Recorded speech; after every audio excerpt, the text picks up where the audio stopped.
Oke, buat Dinda di sesi general part 2 gitu. Kamu ada lanjutan pertanyaan apa nih yang pengen kamu tanyakan, diskusikan? Boleh banget.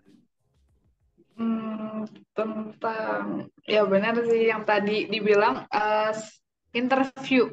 Hmm? Karena yang saya tahu dari teman-teman saya yang udah berpengalaman kayak interview Hmm? tuh kayak dibilang kayak prosesnya tuh susah banget gitu loh. Dia dari apply, dari pasti kan ada tes-tes gitu, habis itu dia ada kayak interview user atau interview bertahap-tahap gitu kan.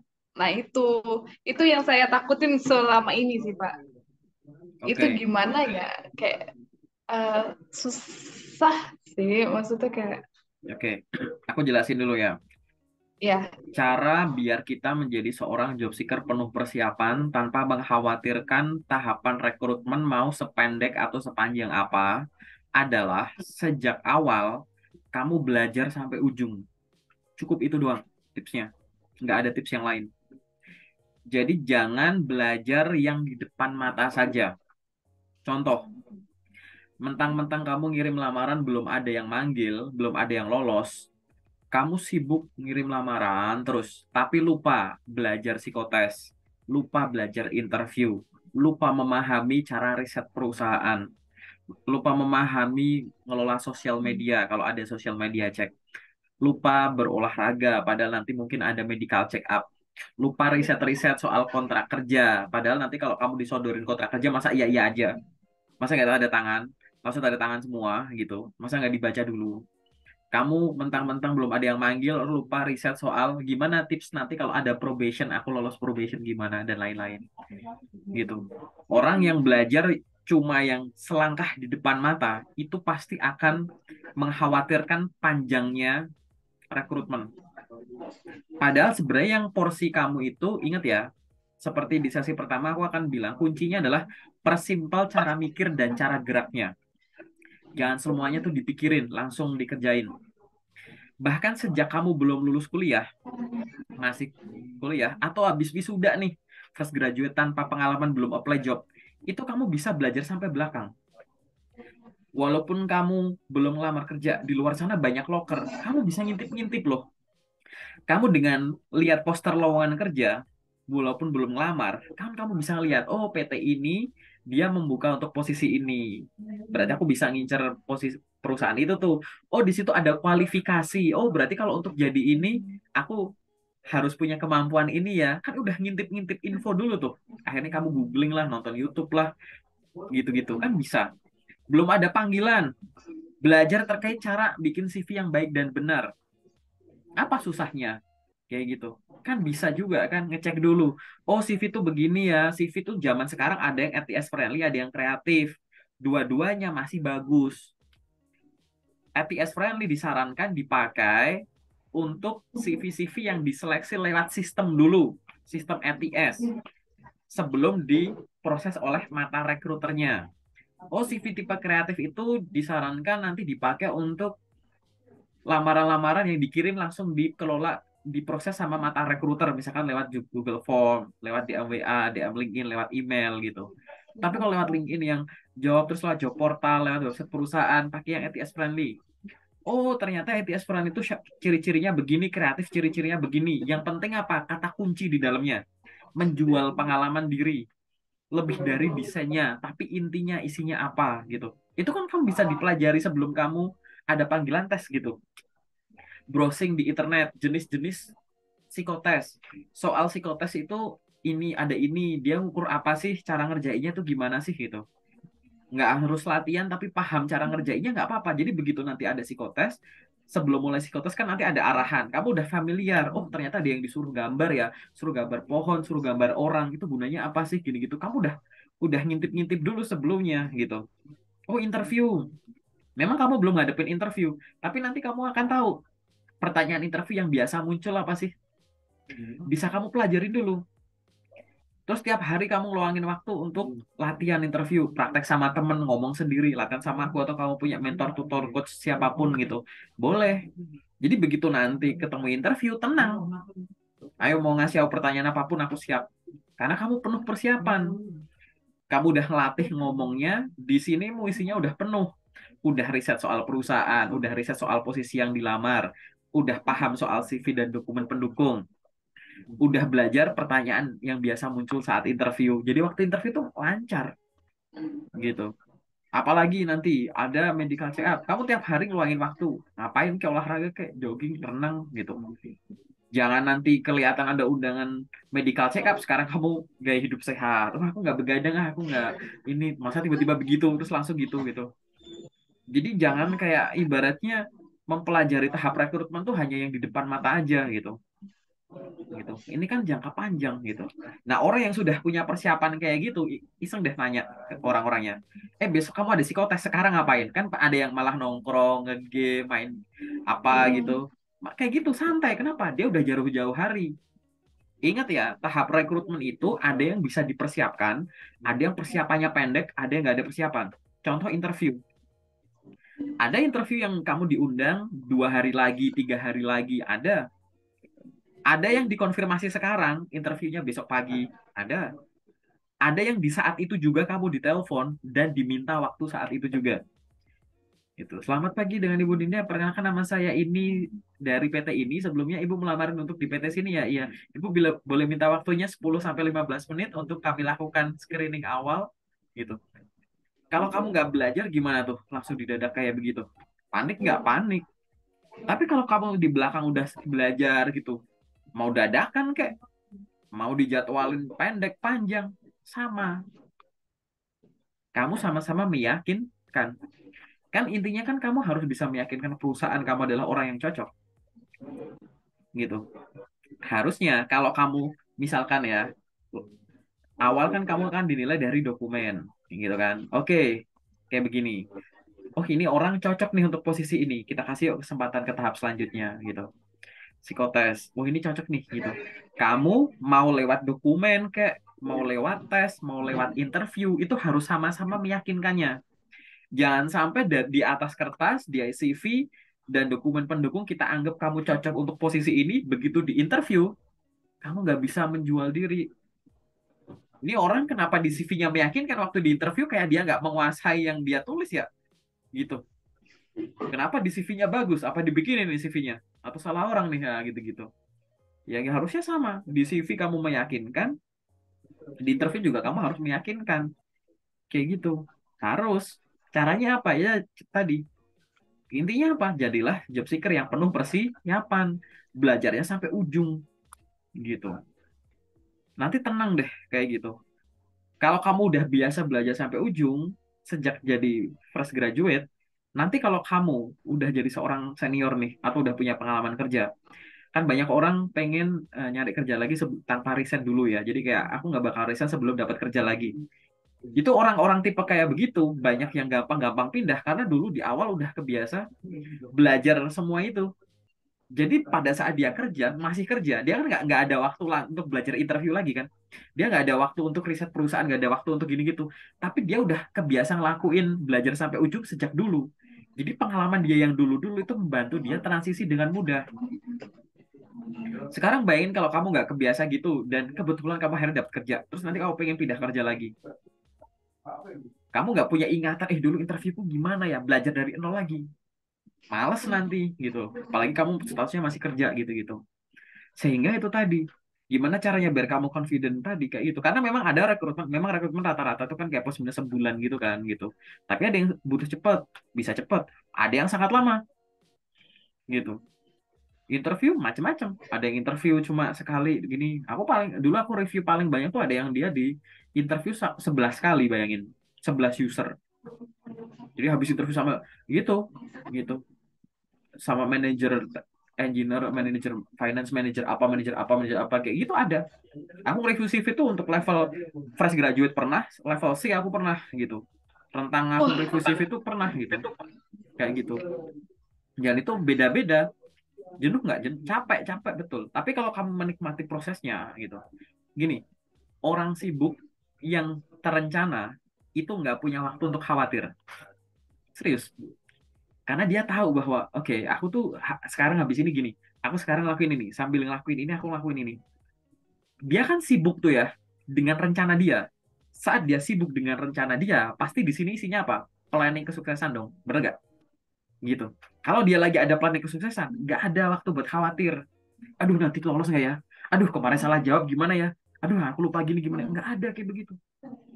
Karena di otak dia itu adalah fokus untuk melakukan habis ini gini, habis ini gini, sambil gini gini, gitu. Coba tadi lakukan kesibukan gitu yang terencana, yang berkaitan dengan belajar sampai ujung. Nanti tiba-tiba ada teman yang udah keterima duluan daripada aku. Oh, dia udah pindah kerja, udah gini. Kamu nggak sakit hati, kamu nggak iri, nggak ada kayak gimana-gimana. Nggak malah insecure gitu. Ih, gue nyari satu susah, dia udah mau pindah ya gitu. Nggak ada gitu tuh. Karena kamu fokus di jalanmu. Kalau kamu fokus di pergerakan, oh nyadari aku lagi di proses nih. Prosesku bener kok, tinggal nunggu panennya doang aja. Ya udah, nanti ada orang ngatain, lo kok masih gini sih, lo masih gini gini gini, si itu udah gini loh, si itu udah gini. Bodoh amat, karena kamu fokus dengan perjalananmu ini, gitu. Orang yang sudah punya planning sampai ujung, pergerakannya jelas, fokus di sini, itu isinya cuma planning kesuksesan. Dia masih sangat optimis di sini. Jadi ada orang ngomong kayak gimana pun, ada fenomena gimana pun, nggak gampang insecure, nggak ada down, nggak ada depressed gitu, nggak ada. Tapi dia fokus. Nah itu, gitu. Kekhawatiran itu muncul karena kamu kebanyakan apa? Memperhatikan sekitar orang lain sampai kamu kurang memperhatikan jalanmu. Nah, kebanyakan orang ya wajar kalau fresh graduate masih suka khawatir karena memang di kuliah nggak diajarin tuh cara-cara begitu. Gitu. Aku bisa ngomong gini ya gara-gara ya belajar sendiri di kampusku dulu juga nggak diajarin cara bikin CV, cara ini aku nggak diajarin gitu di kampusku gitu. Dan banyak kampus kayak begitu. Nah, di sini artinya apa tadi? Coba kamu lebih fokus aja memaknai dari tahap-tahap itu. Psikotes itu gimana sih? Ini gimana sih gitu. Gitu. Dibagi-bagi belajarnya gitu. Oke, belajar interview, belajar ini, belajar ini, belajar ini gitu. Terus saja gitu. Ntar nggak ada khawatir karena di otakmu adalah ya aku job seeker sih. Tinggal nanti kalau ada tes, aku lakuin yang terbaik. Hasilnya gimana? Ya nanti tunggu aja hasilnya. Nah, aku fokus untuk next gitu. Move, move, move. Jangan meratap yang kemarin. Aduh, kemarin kok interviewnya kayak begini ya. Aku harus gimana ya? Ini hasilnya gimana ya? Itu pikir entar aja. Persimpel aja dulu. Gitu. Fokus gitu. Nanti enak. Fokus itu ngeri loh gitu. Fokus tuh keren. Gitu. Kalau bisa fokus, gangguan kayak gimana pun tuh nggak bisa ya mental aja gitu. Itu sih. Itu ya kuncinya ya. Aku ngomong ini aku ulang-ulang biar kamu sadar bahwa fokus untuk melakukan sampai ujung itu adalah kunci dari jawaban dari pertanyaanmu. Begitu. Paham ya? Konsep sih ini sih itu. Oke. Oke. Apalagi tuh? Atau mungkin soal interview. Ada nggak pertanyaan interview yang kamu suka bingung jawabnya gimana? Pernah kamu dapetin gitu? Ah, bagaimana apa apa kelebihan dan kekurangan kamu Kok bingung itu ya? biasanya Kenapa kamu ya? bingung itu? Kenapa kamu kok bingung itu? Kenapa? Karena aku nggak tahu ya Pak. Eh, Karena aku tuh kelebihan dan masih bingung kekurangan, kayak, karena kelebihan dan kekurangan iya, ya harus yang bisa nilai tuh orang lain gitu. Kamu mau ngomong gitu? Awas iya, aja kamu ngomong gitu. iya, Kamu termasuk orang iya. yang mikir Tapi gitu. Hah? enggak sih. Tapi saya kayaknya yang saya yang saya rasain ya, saya kayak lebih banyak kekurangan daripada kelebihan. Terus, oke, aku nanya dulu deh. Kamu kepikiran gitu nggak sih kayak ngapain sih ditanya apa kelebihan dan kekurangan waktu interview? Bukankah orang lain itu yang bisa menilai diri kita ya? Kamu kepikiran gitu nggak sih? Mm-mm. Kalau masih kepikiran gitu, salah lo ya gitu. Pertanyaanku adalah, emang kamu nggak ngerasa kita itu bisa menilai diri kita sendiri? Kan banyak orang ngomong gitu ya. Menurutmu kamu orangnya gimana sih? Kan seolah-olah nanyanya gitu kan. Nggak usah ngomong kelebihan dan kekurangan. Terus kamu kayak jawab, ya tanya orang lain lah. Kan kita nggak bisa nilai diri kita sendiri gitu. Kan banyak tuh ya obrolan gitu. Kamu percaya kayak begitu? Ya aku nggak tahu kelebihan dan kekuranganku gimana karena yang bisa nilai orang lain gitu. Kamu masih kepikiran kayak gitu juga nggak? Terkadang sih Terkadang ya gitu. Nah, kayak ya nggak aku percaya diri sih aku sebenarnya. nanyanya gini. Kamu tahu nggak kenapa aku minum? Karena Bapak mau minum karena aus. Karena haus. Betul. Kalau aku lapar, Ya, aku apa? bapak, Makan atau ya tidur? bapak makan. Makan. Kalau makan. Kalau aku ngantuk, tidur apa mandi? Tidur. Tidur gitu. Gitu. Kenapa sih orang kok mandi gitu? Karena dia habis menilai diri dia sendiri, dia kotor, dia bau, dia dekil, dia habis dari gini gitu. Makanya dia memutuskan mandi. Kenapa orang makan? Karena dia menilai diri dia tuh lapar dan butuh makanan. Akhirnya dia makan. Bukankah itu adalah proses menilai diri? Gitu. Jadi kalau ada orang yang bilang yang bisa nilai diri kita orang lain, enggak sih. Kegiatan sehari-hari kita itu diliputi dengan kegiatan menilai diri kita sendiri. Akhirnya kita ngambil sikap. Gitu. Itu kamu harus pahami itu dulu. Yang nomor dua, kamu harus yakin untuk menjawab setiap pertanyaan interview. Interview itu menjual kemampuan diri, promosi diri. Gimana perusahaan yakin sama kamu kalau kamu nggak yakin sama dirimu sendiri? Apalagi bilang, saya ngerasa kekurangan saya lebih banyak dari kelebihannya loh. Kok bisa? Kamu merasa itu di dalam hati boleh. Kamu merasa kayak begitu waktu bercerita sama aku boleh. Tapi saat kamu mengekspresikan itu di depan rekruter, ya nggak boleh dong. Dilarang sekali. Karena itu kamu mau menjualan. Bapak Ibu ayo dipilih dipilih. Ini saya ada handphone, ini saya ada handphone gini gini gini gini. Terus ada yang kamu tawarin yang orang lewat gitu. Misalnya kamu jadi SPG HP ya gitu. Eh Bu, ini ada HP terbaru gini gini. Ah enggak lah, itu gini ya, itu kayak jelek udah gini gini gini. Masa kamu ngeyain kalimat dia, ya si Bu ini baterainya ih gampang ngedrop ya Bu ya, gampang panas. Masa gitu? Gitu. Masa gitu sih? Paham nggak maksudku? Aneh nggak? Paham. Aneh nggak? Gitu. Aneh banget, Pak. Itu. Ya gimana pun caranya, setiap produk pasti ada kelebihan dan kekurangan. Tapi kamu harus tahu sadar diri posisimu di situ, kamu jadi sales, jadi SPG-nya. Jadi kamu tonjolkan kelebihannya gitu. Bapak Ibu ini saya ada helm, saya ada helm nih bagus nih gini-gini. Ah kemarin ada yang jatuh pecah, iya sih Bu bahaya kalau dipakai ya udah nggak usah masa gitu. Jadi aneh gitu. Kamu tuh harus nonjolin kelebihanmu gitu. Ini analoginya. Kamu tahu orang takut sama orang berani. Ini aku filsafat banget ya.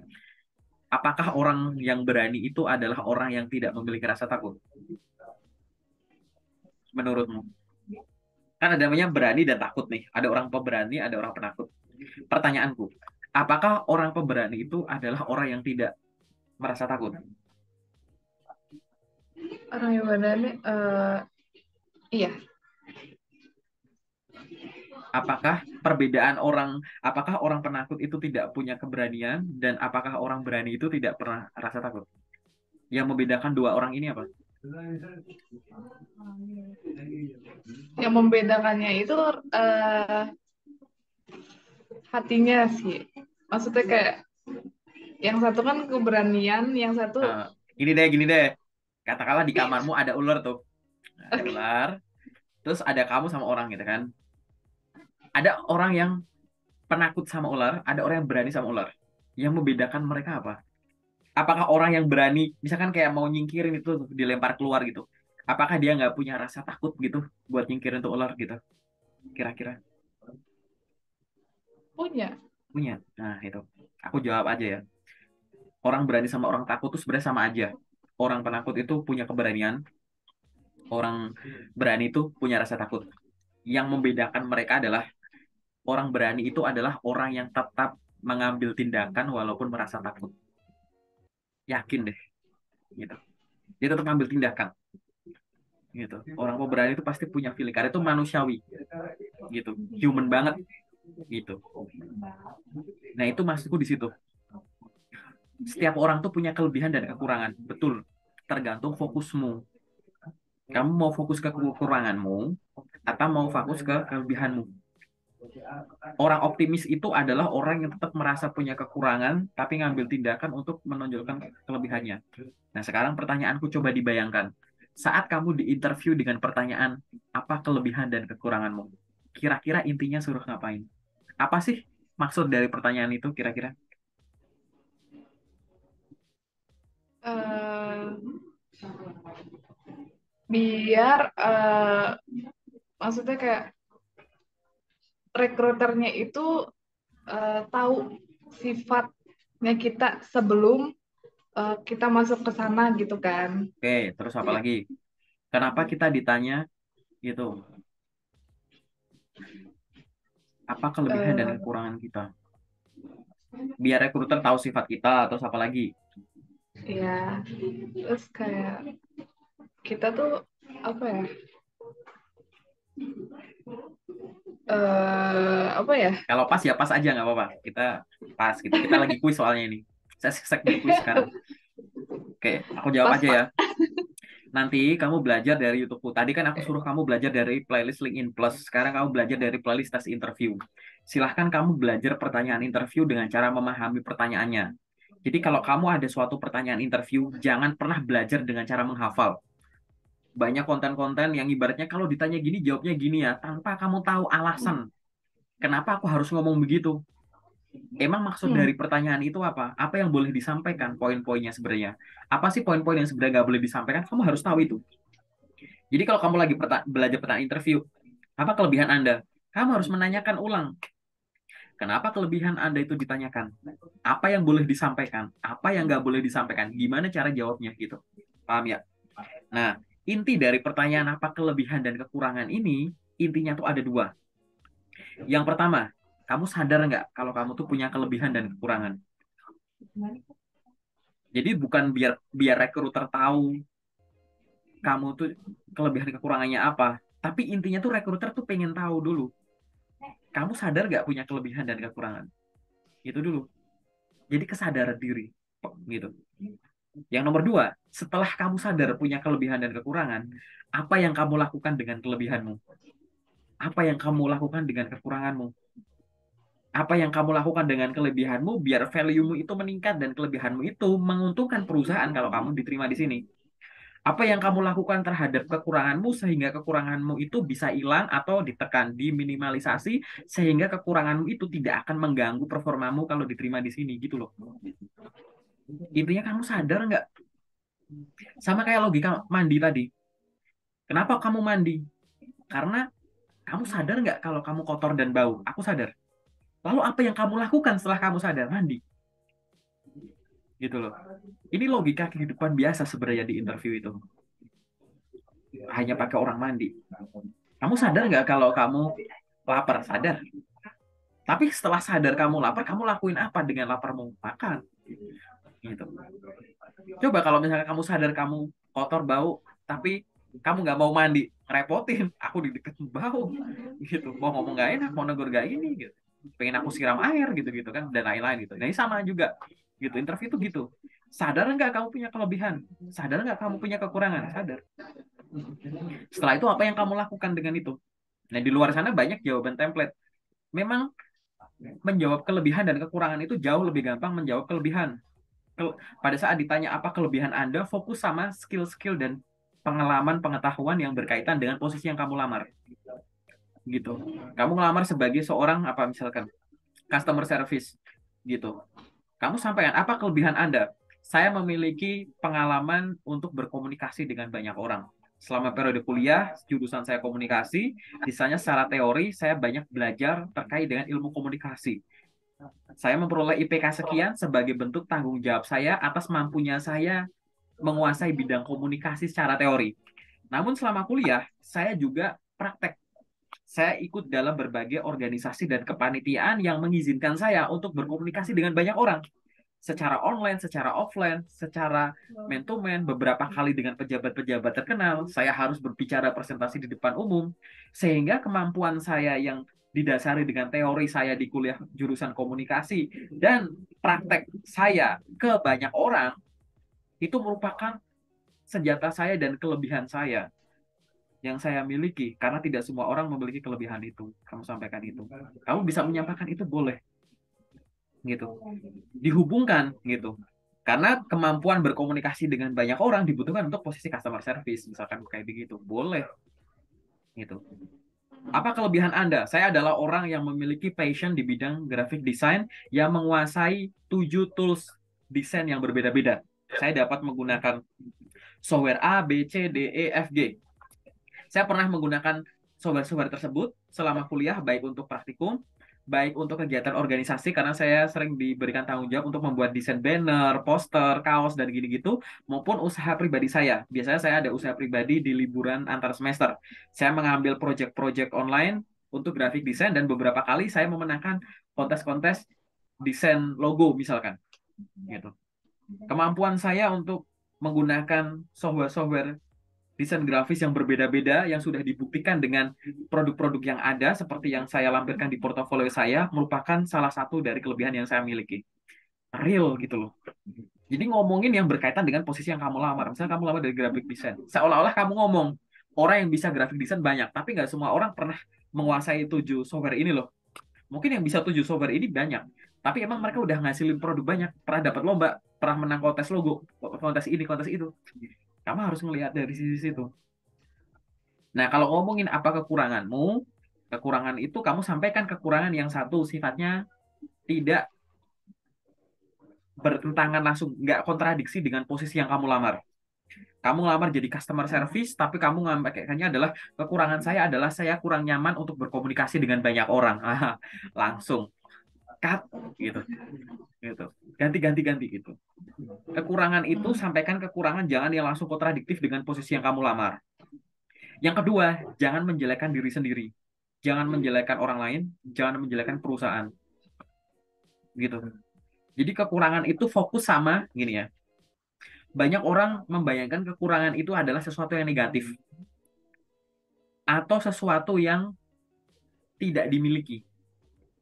Padahal kekurangan itu bisa diarahkan ke sesuatu yang sudah kita miliki tapi belum sempurna. Gitu. Logikanya pakai gelas ini juga aja deh. Aku urang gelas ini lagi. Kalau aku ngomong sama kamu, Dinda, ambilin aku kopi segelas penuh ya. Terus kamu bawain aku gelas kosong. Kurang nggak? Kurang. Kalau aku nyuruh kamu, Dinda, ambilin kopi segelas penuh ya. Sama kamu coba diisi segini. Kurang nggak? Kurang. Nah, maksudku tuh kekurangan yang kayak begini aja. Jadi ngomongin apa kekurangan Anda, jangan membayangkan hal negatif yang ada pada diri kita. Atau hal yang kita nggak punya.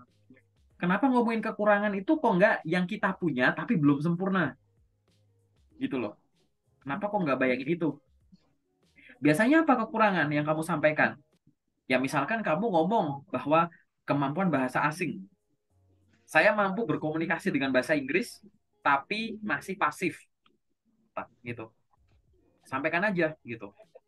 Kekurangan saya adalah saya yang mampu berkomunikasi menggunakan saya mampu berkomunikasi menggunakan bahasa Inggris namun masih pasif. Saya memahami setiap kalimat yang disampaikan orang menggunakan bahasa Inggris namun membutuhkan waktu sedikit lebih lama untuk dapat meresponnya menggunakan bahasa Inggris. Saya menyadari hal tersebut dan saya tahu bahwa kemampuan bahasa Inggris sangat dibutuhkan pada saat saya nanti bekerja ke depannya. Sehingga mulai dari beberapa bulan yang lalu saya berinisiasi untuk meningkatkan kemampuan bahasa Inggris saya. Saya mengikuti kursus 2 kali seminggu pada hari ini dan ini untuk meningkatkan kemampuan bahasa Inggris saya dan saya tiap weekend meluangkan waktu 1 sampai 2 jam untuk belajar grammar untuk persiapan TOEFL gitu. Jadi ibaratnya bukan yang kamu nggak bisa bahasa Inggris, aku bisa tapi masih pasif atau belum lancar gitu.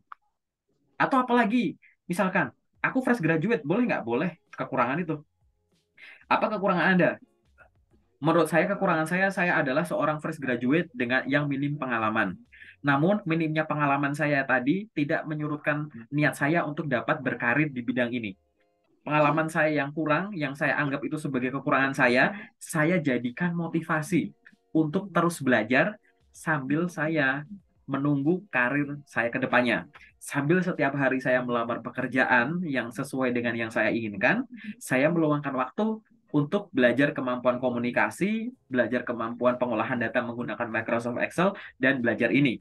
Harapan saya pada saat saya diberikan kesempatan untuk bekerja, khususnya di perusahaan ini, sebagai seorang bla bla bla bla, saya dapat mengaplikasikan apa yang sudah saya pelajari secara mandiri sebelumnya di perusahaan ini gitu.